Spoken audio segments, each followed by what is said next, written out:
256.010, runway 1 right, cleared for takeoff. 1 right, clear to go, yeah, you're back. Cleared 4461, run right, left and white. Well, hello there, and welcome to episode 27 of FlightCast, the Infinite Flight podcast.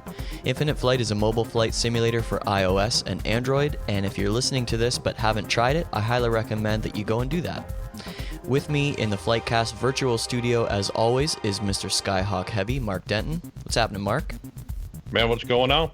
What's going on? Mark, as you know, this Saturday marks the first anniversary of FlightCast, and you've been on almost every episode, so I wanted to once again just say thank you for helping make FlightCast what it is. Well, I thank you for allowing me to be a part of it. It's always been a lot of fun. Of course, there's always been the challenges at certain times, but still, for the most part, man, it's just a lot of fun to do these. So I appreciate you always having me. Agreed. It's tons of fun. And I also want to thank Joe Riley and Tyler Shelton for always helping out along the way. They'll be joining us actually next episode for our official anniversary episode. And really, I wouldn't have gotten this far in the podcast without you guys. So huge thank you. And also, thank you to all of our guests. Our guest today, Misha Camp, has been on already once in episode 3, way back near the beginning when I didn't know what the heck I was doing. And of course, Tyler was in our first episode. Thank you to all of the guests that have been super gracious in, being on the show, anywhere from, our air traffic controllers to we had Mr. Flight Chops, Steve Thorne on, just really someone who didn't know a whole lot about Infinite Flight but agreed to come and chat with us anyway. It's awesome, and I've got some new guests lined up for the fall that are going to be exciting as well. So here's to... Is that why you had Misha on before? Is because you wanted to do one that people didn't really know what they were doing and just needed something to kind of fill in an episode? Isn't that why Misha was on? I don't remember which one was episode 3. That's kind of below the belt, Mark, to know that he's sitting there waiting with his mic muted. Can't say anything. Well, I'd say it with his mic unmuted. You know that. Well, we'll talk about that later. So everybody, thank you, and thanks to our listeners, of course. Cam from Live Flight is always giving me crap about having an e-newsletter. This week he actually sent me a message on Slack that said, "Say hi to AOL for me." Lord have mercy. But this guy's one of the smartest developers I know for his age, but he can be a huge a-hole. Oh, absolutely. Absolutely. And that, and because he's British. I know. And, I can appreciate that he's a smart ass. I really can. But, really don't give us any crap about something not working or whatever. That's that ship is sailed with Live Flight. Yeah. So, but we do have literally hundreds and hundreds of people that have signed up for the e-newsletter. So thank you to those people who have done that. And as promised, as a thank you, those people have received their special promo code in their inbox already for a raging deal on all FlightCast gear, which is t-shirts, hats, mugs, iPhone cases, in the FlightCast store, which you can check out at flightcast.audio/shop. And for everyone else, don't worry, we're not leaving you out. From now until August 13th, 2016, you can use the promo code HAPPYFIRST, that's HAPPYFIRST, to get your $4 off everything in the FlightCast store. And when you do get your gear, make sure that you send us your pics with you sporting your stuff so we can put that noise on Instagram. What do you think about that, Mark? I like it. I like it. So I would hope that we would start to get a multitude of pictures here soon then. I hope so. I've got lots from our buddy Jesse, Speedbird203, and you can check out FlightCast on Instagram to see all that stuff. Yes. So, Mark, what's up in your corner of FDS these days? Why don't you enlighten us? Well, just continuing, with the daily process. Just pushed out a new tutorial this week, basically covering Unicom. I know that, most people know how to use it, but we are growing every day with new members on the forum, but also on live. And, they may not understand Unicom. So I've gotten several requests, and I just figured, well, I'll go ahead and do a Unicom just to kind of take a break from last week where I did METARs, and I'll probably do METARs again either later this week or next week for the second portion of it. But yeah, this one's on Unicom, just kind of covering the basics, what it is, why it's used, and when it's used. So that's really what I've got going on. I'll be posting the event information later on today for Turbulent Tuesday, and then for Friday Night Flight. Fantastic. Oh yeah. You got any Friday Night Flight details for us yet, or is that still in the works?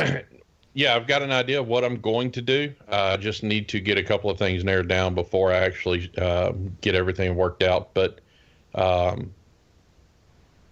get all that posted here, of course by Thursday. But just need to get a couple details ironed out first.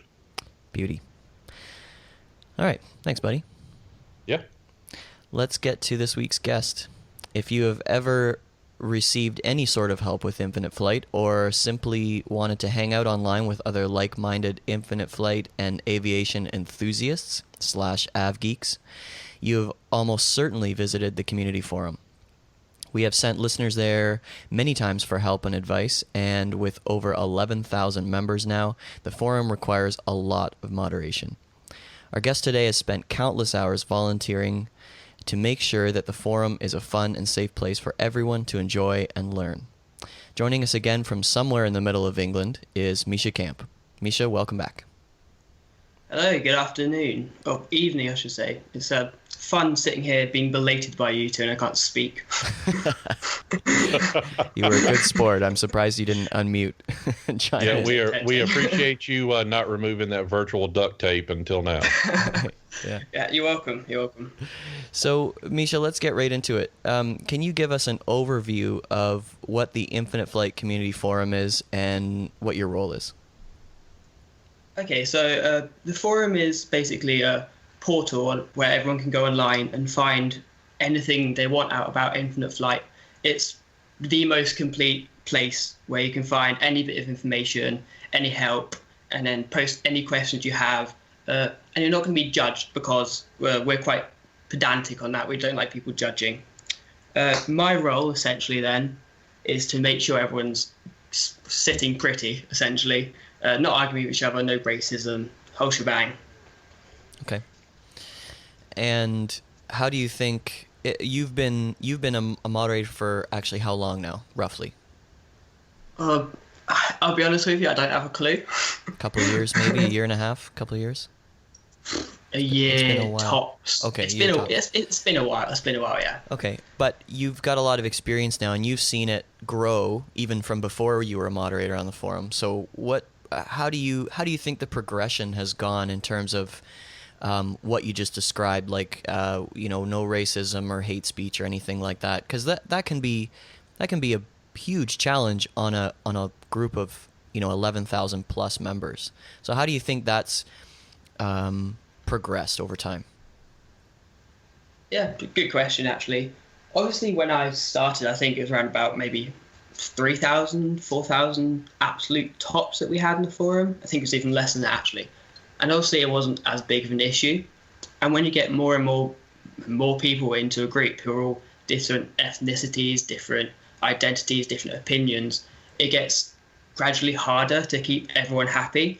So what I try and do, and like I said, I just posted relatively recently, a thing about racism in the forum is make sure that everyone can have their say, but as long as their say isn't insulting a whole sector of society of which some people on the forum may belong to, then I don't mind if they say whatever they want as long as it's not insulting. So yeah, okay. So Misha, you're actually a in-game moderator for Infinite Flight as well. We can see you flying around with your purple name tags as well as other moderators that are flying around. So how does this differ? Is that tied to the role that you have in the forum, or is that different than other moderator roles? Well, I wouldn't have it if I wasn't a moderator in the forum, but I'm not what you guys are, obviously. Some people think that every single moderator that they see flying around is going to have the exact same role. I can't access any of the ATC background stuff, so I can't undo a ghosting, I can't get rid of a controller and all these things. So don't come to me when there's an issue like that. Go to one of you guys because you actually know what you're on about. Yeah. And I might just add, and Mark, you might have something to say about this. It's nice to have sort of a smattering, I guess, of different types of mods flying around in the game, in the sim, because that just the sight sometimes of a mod will keep pilots in check a little bit, because you see Misha flying around, or you see Arnaut flying, or heavy drivers out there, and it just kind of makes people think twice about some of their maneuvers, I think. Right. You would think that it would make people fly better, and I actually have seen that happen where I've spawned, and while I was following my flight plan, of course, I'm going to check people to make sure that they're flying at the speed. And it's so funny because you can see when you click on them, you see that speed decreasing. Right. So you're like, oh, okay. So they saw a moderator tag, so now they're decreasing. But we still have so many people that may not be aware of the speed restrictions. For example, that being the biggest issue, or just don't care. There are plenty that just don't care and are just going to fly the way they want to no matter what. And then they want to complain when they get ghosted by ATC or by moderators or what have you. So I would hope that, it would help. I would hope that it would help moderate with us just being there. Yeah. Mark, you had a question for Misha. Yeah, and it just kind of goes back to what we were talking about. How do y'all get notified? Or how is it that y'all can edit or remove a post so quickly? I mean, I can hit, whenever I'm doing a new topic, I hit post. And when I go to pin that topic, like we were talking about earlier, by the time I'm done pinning that topic, it's already been edited, most likely by Carson, because he's my personal forum secretary. And so, I mean, how do you guys know, or how do y'all work that out? I mean, even on other people that may post, something that doesn't need to be there, you guys remove it really quick. So how are you guys notified about all that? I mean, do y'all work schedules, or how does that work? Yeah, tag team. We don't get special notifications. People seem to think if they put @moderators, we suddenly get notified, but we don't. It's just we don't go outside much, I guess. So we're just always on the forum, and we always get to it first. So it's no special. Y'all don't have a life outside. Yeah. I was trying to say that, but in a way that didn't insult myself. So. Well, I'll insult you. Yeah, leave the insults to me. You don't have a life, so y'all basically are just watching this thing 24 hours, 7 days a week. Yeah. Well, I don't. The thing is, I could go outside more. I mean, I do go outside a lot, but you have your phone. Yeah, I have my phone with me, obviously. So I'm always on my phone. I'm always checking a forum, and I don't want to leave it for like 6 hours, if that makes sense, because I know something could happen. Someone could say something that's really offensive. It could all go to can't say that word, can I? It's so tempting. You can say anything you want. I'll bleep it out. Yeah. Well, it could all go to shit, basically. If That's what I thought you were going for. Yeah, I was trying not to. I was going to say it's going to get up, but then I couldn't say it either. But well, there's another one. Yeah, I don't really leave it alone because it's kind of, I volunteered for it, so it's on me if it all goes bad, and I don't particularly want it to go bad because A, it could hurt someone's dignity, and then B, it would look bad on me. So. Well, and I respect the fact that you've taken that ownership with it as a volunteer to be a forum moderator. So I appreciate that. The fact that you do take so much ownership and responsibility into what you do. Yeah, so that's great. Yeah, I think people forget as well that I'm not just a random stranger who's sitting there pressing buttons. There is a person, obviously, just behind the screen. Same with everyone who's on the forum.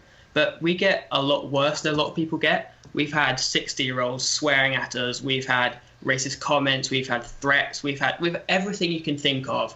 We've had it through PM, essentially. Big arguments, a lot of really bad stuff, and it does get you slightly. So that's why occasionally we take, say, a week off and you won't see us for a week, just because it does.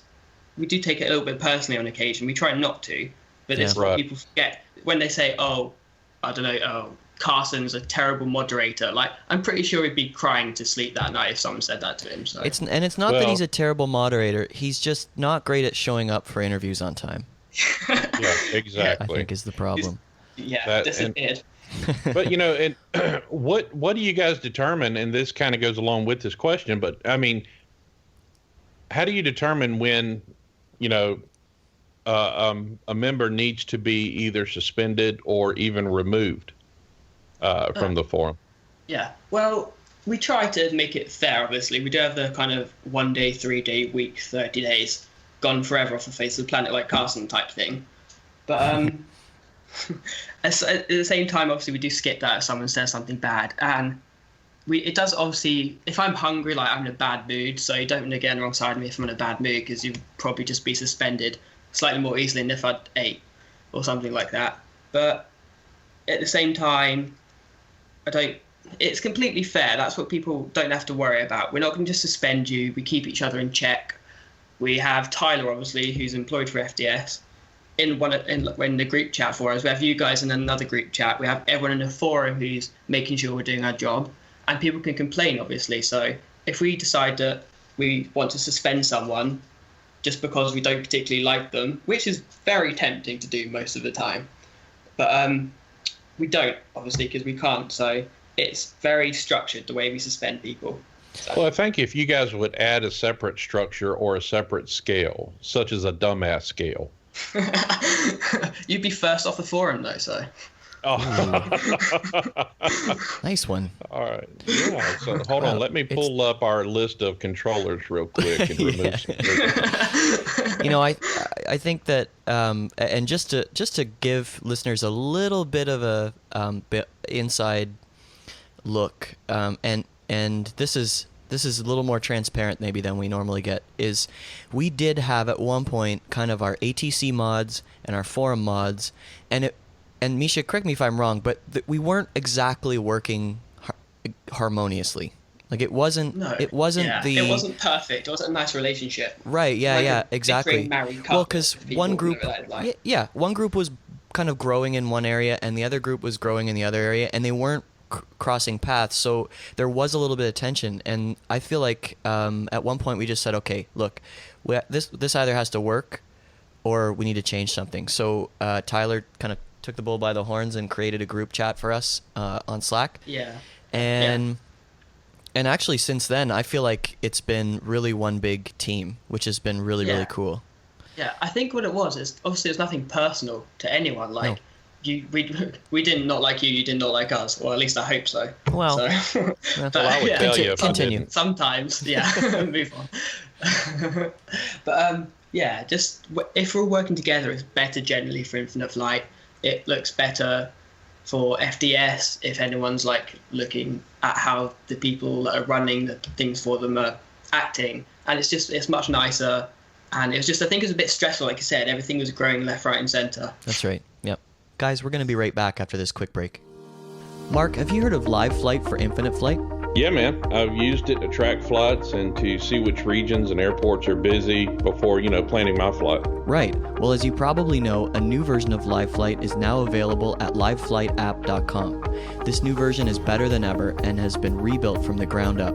With the new design, more flight stats, a search feature, and airport information, tracking and planning your flight is easier than ever. Oh, man, I know. And now with the new downloadable KML files, you can download your flight data to any Earth browser, such as Google Earth. It's so cool. Absolutely. And if that wasn't enough, you can now subscribe to Live Flight Horizon, a new service for only $1.99 a month that provides real-time, worldwide airport information such as weather, runway data, and charts.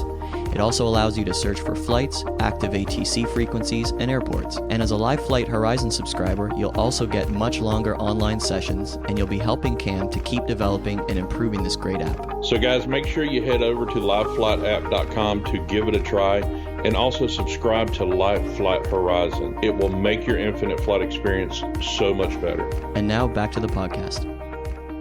So Misha, what would you like to see for the future of Infinite Flight? I've asked lots of guests this, but as kind of time's gone on, we've, episodes morph and change in format, so we haven't really asked anybody that in a while. And we know that we've got the Dreamliner coming, which I'm assuming you've been flying around on beta, and we've got Global Flight coming, which none of us, except for the developers, have used.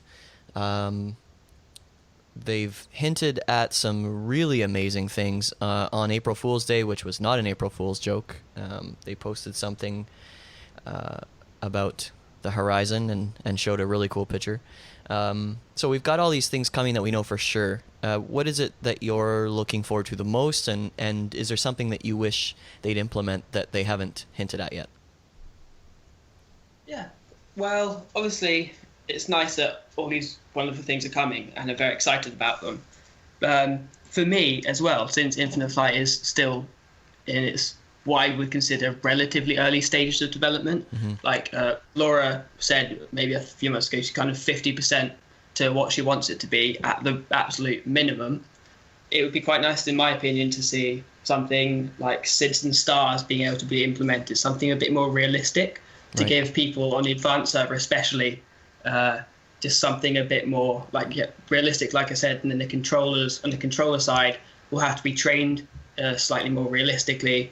And I'm looking forward to that, because obviously with Global Flight and a Dreamliner coming, we all love these things and we're all very much looking forward to them. But I think a lot of people also looking forward to a bit more realism being added sometime in the future, which I'm especially looking forward to. Yeah, nice. And it obviously with a mobile flight simulator, I had just a really quick exchange on YouTube in the comments, which is never really a good idea, but I couldn't help myself. And someone was saying that the other sims that are out there are better because of things like not having working instruments and not having buildings and jetways and stuff like that. And I'm thinking, man, okay, if you want total realism, you're gonna have to do something other than a mobile flight simulator. And in my opinion, and I've shared this opinion many times, obviously it's my show, so why not? We have live air traffic and live air traffic control, and I don't see how abandoning those things, because mobile processors can only do so much.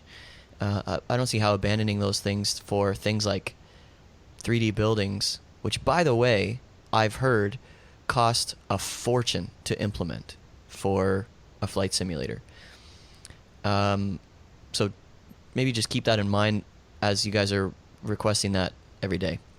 Well, and here's what we're trying to do at FDS, and this is what I want people to understand. I mean, yeah, we know people want 3D buildings. We know people want this, they want that. But also what they aren't thinking about or taking into consideration is that, like you said, we have live ATC. We have Infinite Flight Live, where people can fly with other people all over the world. And that in itself is huge. It's huge. Yeah. But what we also try to do is understand that not everybody has a newer device. Not everybody has the iPad Pro or, the iPad Air 2 or whatever the Android newer versions are. A lot of people that we have as members are still flying on older devices, and the more that we add to that, the slower it's going to make, especially the older devices. And, and so it's not going to be as fun for that person. Yeah, they may want the 3D buildings, but when they're trying to fly and then they got this severe lag because of all the 3D buildings, then they're going to complain about that. So, we try to keep in mind about the age of the devices that a lot of our members are using. And honestly, 50% of our members are using a cell phone. They are using a smartphone to fly on infinite flight. And it works better on a tablet. But when you have 50%, you have to take that into account when you're implementing stuff. So that's why we do the things that we do and go the route that we do. And, we have some things in the pipeline that we are working on. People are going to be very happy. But, be a little patient and understand we do things for a purpose. There is a method behind the madness, and we take everything into consideration. So just had to say it. Well, there you go. FTS has spoken. And hopefully Mark still has a job. Oh, I will. All right, guys, let's get to some Facebook and forum questions. Talking Ribs, who has a picture of a rack of ribs on his forum account. Weird stuff in the forum. Yes. Asked on the forum, who do you think is the fastest at responding to flags or problems on the forum, and who responds to the most flags? Oh, tough question. Because obviously I'm going to say me, because I'm better than Carson, because he's not here. But you've got one serious point against him on that. You showed up. I think it's Well, let's give him a chance to defend himself. Carson, do you have anything to say? He's speechless. He is rendered speechless. All right. Well, you might as well continue then, Misha. Blew him out the park with that. But I think it's more equal as well than people seem to think, because we have logs that we look back at, that we can look back, obviously.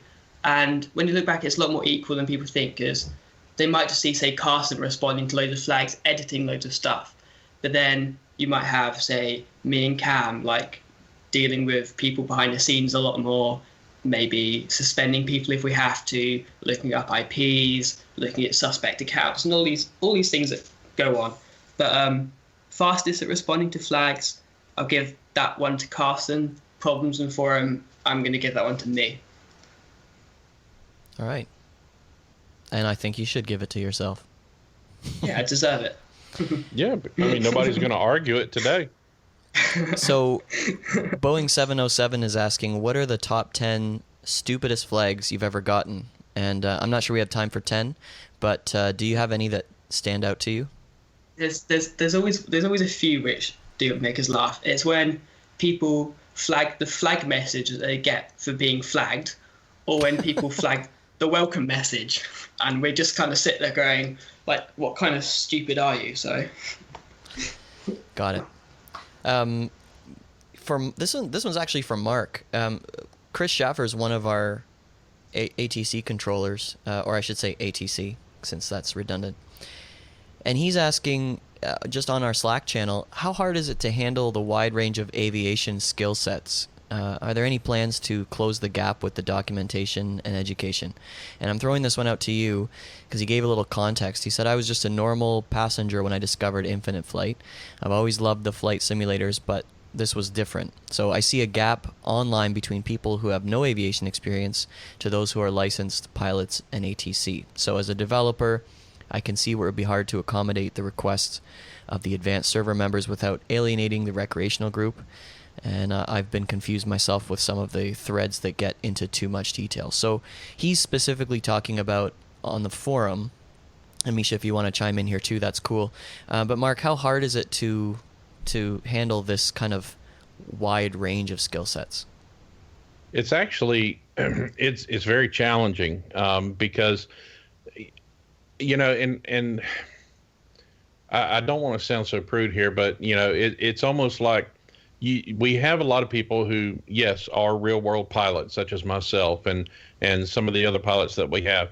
But then we have other people who are huge, just aviation enthusiasts. A lot of our airplane spotters that you see, people always posting pictures, which is great. And then you have those who, have literally no exposure or no experience to flying whatsoever. And so they just kind of learn through trial and error. And the challenge is bridging that gap, and what we're trying to do, and of course, even in today's society, still we're limited on where we can post things and make things available, but we are working towards improving that. But That's what I've been trying to do, especially with the video tutorials that I put out. A lot of people, when I post something, they're like, oh, well, I already knew this. Well, that's great. But there's a lot of people that don't. Just like I was talking about with the Unicom. A lot of people already understand it, but we have so many new members that are joining that may not have any aviation experience whatsoever. So that's why over the past several weeks, why I've decided to go back and just take things back to the basics. And, on how to do this, how to do that. What does this mean? How do you use this? Just starting with the basics and then gradually working up to more advanced things. So that's the mentality I've had with posting the tutorials that I've had, on the forum, on Facebook, IFFG, everywhere, on Twitter, that we possibly can. Just trying to bridge that gap and provide the knowledge for people who may not have a full understanding. Cool. Misha, I've just been looking at some of the pinned topics right now on the forum, and one of them is the Boeing 787 custom tail registration community competition. So if you don't know what that is, go to community.infinite-flight.com and look at the first pinned topic. Misha, are you involved in that competition at all? No, unfortunately not. I'm not even allowed to enter it because I'm a moderator. Ooh. I know. Double whammy. It's a killer, isn't it? Yeah. It is. You're left dealing with the racists, and you don't get to have any of the fun. No, I don't get to have any of the fun. I would say it's fun enough being a forum moderator, but I think I'd be lying to myself. Yeah, so. You and everyone else. Yeah. Yeah, I was in a landing competition the other night that Erwin Tejano had actually. He was putting on. It was a no flaps landing, and it was pretty fun. Well, and that's of your course, specialty, Mark. Oh, I know. And of course, I fly the 35-mile downwind, just to make room for everybody because it was packed out, which was cool. And I landed, and he's like, he said, I watched the recording afterwards, and he said, oh, there's Mark, perfect centerline landing. And as soon as I rotated to climb out, and he said, unfortunately, Skyhawk Heavy's disqualified because he's a moderator. And I'm like, you know what? There was no fine print about that. No fine print. But yeah, we get disqualified as being mods for everything. Okay. So, Misha, speaking of flags, Patrick is asking, how often do you guys receive messages for flag posts, and how are they dealt with? So you've touched on that a little bit, but let's get an answer in here for Patrick. Awesome. Well, I think we handle a lot more flags than people seem to think. I looked up at the history before this, obviously getting some facts, but we handled 78 on the 27th of, July? Was it July? I'm lost for months. But we were just in so July, 78. Yes. Yeah, 78, and then it was 71 the day before that. Today, and it's not even the end of it, we've already had over 50. Oh, wow. So and don't forget, it's mainly me, Cam, and Carson who are doing it. Sorry, Sean. But, Are you? Yeah, I'm not. I don't even know if he exists anymore. It's like Carson, to be honest. He pops in once in a while. Yeah. Basically, we get a flag message in our inbox. It's like any other notification you get. And then we can choose to disagree, defer, agree with flag. And then we can do lots of other stuff if you agree with it, like delete the user, block IPs. We can just agree with the flag so you don't get a message, so you don't know you've been flagged, which in my opinion is a bit evil. So we try not to do that. Yeah. And so we deal with it, and then we can look back at the flag history, and if anyone's been flagged unfairly, we bring it up with each other and go, oi mate, none of that please. So Right. So do you feel like over time, as time progresses, does it get easier to deal with issues? Do the issues are they less frequent, or is it easier to deal with them because you kind of know where those gray areas and stuff are? Yeah, it's you kind of learn where the touchy areas. And obviously they're kind of mainly religion, gender, all of these kind of things. So when that kind of flares up in the flag, you know to just kind of unlist it so no one can see it, close it so no one can comment, say anything they don't mean, and then you deal with it behind the scenes. And you learn that as you go along. But they're actually increasing, which is unfortunate, but it's not surprising considering we now have like almost 12,000 people on the forum. So. Yeah, right. You guys are obviously you're dealing with all of these kind of big issues like flags and suspensions and things like that. Do people on like trusted users, do they have some abilities as well, right? People who have been on the forum and made lots and lots of posts gain a certain kind of trust level. And do they get to kind of sort of help out moderate it in some way? Yeah, well, I think some of them like to see themselves as kind of mini moderators, which is they're not. So, but they. I thought you were going to say, which they kind of are. No. We appreciate what they do a lot, because obviously they do kind of all the hard muscle work of moving things into the correct categories. They're the ones who tend to flag. They're the ones who tend to flag the most and stuff like that, and then have a lounge as well where they can talk about whatever they want. But we do have to keep them in check as well sometimes, and it's unfortunate when we have a regular, because obviously that's what we call them, trust level 3s, who then break the rules, and it's a bit, like I said, I kind of take it personally sometimes. Someone who I think I know quite well from the forum, like, does something really bad, and you're just kind of like, you're meant to be trust level 3. Because for those who don't know, trust level 3, it's kind of the highest normal level you can get in our forum. We don't have T4, that's manual promotion, which we don't tend to do. Okay. And they're meant to be the ones who are there showing the community what to do, how to lead it. And they're very good at that, and I'm very, very happy with what they do most of the time, like we all are. But occasionally we do get a trust level 3 member who doesn't do something correct. It's a bit disappointing, really. Yeah. And how does the process of choosing a new moderator work? Are you involved? Are you guys involved in that, or is that up to Philippe, who kind of controls the forum? How does that work? Well, with Carson, obviously he's the newest forum moderator. He came directly through the forum. With me and Sanut, we kind of came through IF80. What is it? IF80C? I can't even say it. But that sounds right. It sounds about right. Yeah, with Carson, he was just we had an eye on him for maybe a month or two, saw he was doing some really good stuff, saw he was acting in a way that we like people to act at trust level 3. And then I literally just put on the group chat one day, hey, should we have Carson as moderator? And everyone went, sure.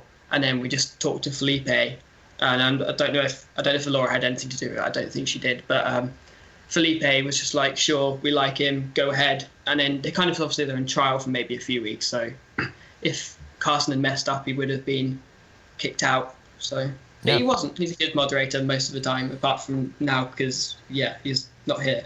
Well, technically this isn't a forum moderator role, although I was hoping to interview him as a forum. I will say though, it looks like the guy has some mad Rubik's Cube skills, and I was really looking forward to talking to him about his Rubik's Cube competition this weekend, which, for those of you who think I'm joking, I'm definitely not joking. And yeah, he's very good at it, apparently. And juggling, I think. But I didn't know he juggled. I think so. I think he does. Yeah.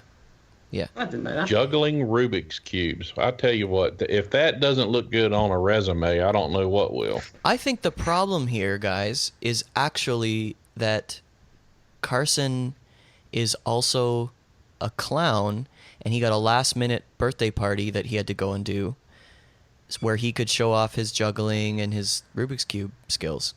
That has to be it. That's the only logical reason why he would miss this. Mm-hmm. Yeah. Or he was grounded, one or the other. Or grounded, yeah. Itty-bitty iPad. Or he got carpal tunnel and, he couldn't actually type to log in to Skype and everything else. So, from at the Rubik's Cube competition. That could be it, too. And Carson, I'm sorry, man, that we're talking behind your back, but, you were going to be here. Your fault. So that's what happens. And we would have said the same thing if he was online. Yeah. No, I was looking forward to it. But, Misha, I do appreciate you stepping in here alone and filling in. Anything else that you would like to add before we go? Any shout-outs you want to give or anything like that? Any shout-outs? Well, no shout-outs. But I just want to say to everyone on the forum, because there are a lot of them, just consider what you say before you say it, because an online community isn't a place where you can type anything. You do get your comeuppance, essentially, and on occasion we have pursued something a bit further than just on the forum. So we know a bit about the person, and we could, if we wanted to, reach out to someone to say, hey, this person's acting like this on our forum, we don't like it. So I would advise people to take a little bit of caution. We're a very welcoming forum. I think us as moderators try very hard to make it very welcoming, and I think on the whole we do quite a good job. but just be a little bit careful about what you say and enjoy as well. Don't forget to enjoy the forum. That's a really good point. I'm glad you mentioned that, because there are cyber rules that we as a society should be following and need to follow, and you can't harass people even if it's online. I like to, and I've made my mistakes before, but I like to try and imagine that I'm having a face-to-face conversation with somebody, because most of the things that are said on the forum would never be said if you could actually see the person's face in front of you. And so yeah, I think that's a really good point to bring up. Yeah, it's nice as well, but don't forget, say someone's came back from a day at school, they've not had a particularly good day, they might be feeling a bit down, and then they come to the forum, which they might look forward to. I know quite a lot of members look forward to going to the forum, and then say they have a horrible comment about race or something like that, or something even a little bit more minor, just calling them stupid or something like that. It could really affect their day, it could affect their mood, and people need to take a little more care. And I know it's quite hard because we have quite a young forum, but I like to try and help people understand that, and that's another role I have as a moderator, which people don't see a lot, because that's a lot of behind the scenes stuff that we do. Yeah, awesome. All right, Misha, well, I really appreciate you coming to chat with us today. Thanks again. No worries, it's been fun. Yeah, thanks for joining, man. That was Misha Camp, and he joined us today from England on Skype.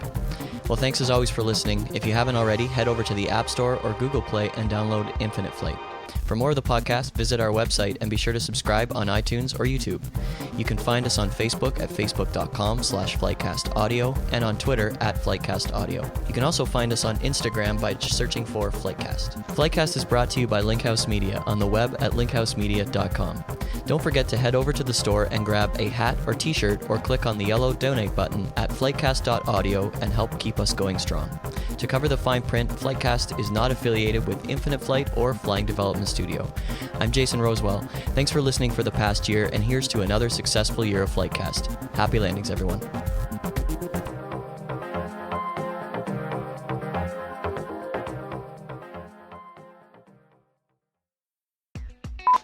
Stand by. Air conditioner. I knew that was coming. I wish I could put a mute button on it. So just turn it off. I had Mark turn it off once. I had him turn it off. No. And it wasn't even summer yet, right, Mark? It was like May or something. This was, and when I got up to go back and turn it on, the thermostat tells you the temperature, and it didn't give me a temperature. It just said hail. So I was like, no, I'm not doing this no more. It took his air conditioner like 10 hours to get it back down to the right temperature. So I won't do that to him anymore. I had to go buy a fan. How hot was it? Well, it was hot as hell. That's why it said hail from the thermostat. Oh, I thought you said hailed, like hailstones. I couldn't understand what you're saying. Didn't it go up into the high 90s or the mid 90s? It was high. It was actually in the mid 80s, which still that's uncomfortable. But mid 80s in a house. Yeah. that means nothing no to me. Circulation of air. Oh right, Celsius. Okay, so Misha, it was up around 30. Oh, that's not nice. No. Yeah. It's like 13 here. Is it really right now? Yeah, it's overcast and raining as always. Gross. As always, yeah. Yeah. Air conditioned son of a. Hold on. I thought that was how you responded to it. It's like, wow, he's really upset about this landing competition. I'm really pissed about this. All right. But it's Canada, so it stays cold up here. I can't help it. Mark cracked himself right up with that one. I did. That was good. Sometimes, well, it's like I tell everybody, and Jason, you know this. I mean, I don't think before I speak. I like to be just as surprised as everybody else about what I say. It's just entertaining for everybody. Good. I don't know. After a year, I don't know what I expect. I don't expect anything different. You can now find us on Instagram. Just search for FlightCast. Nope, that sounded like an... Just search for FlightCast. You've done so well lately. Yeah, well, I threw that in and I didn't have it written down. That's the problem. Okay, can't add that. You guys can hang up if you want. This is the entertaining part. This is gold.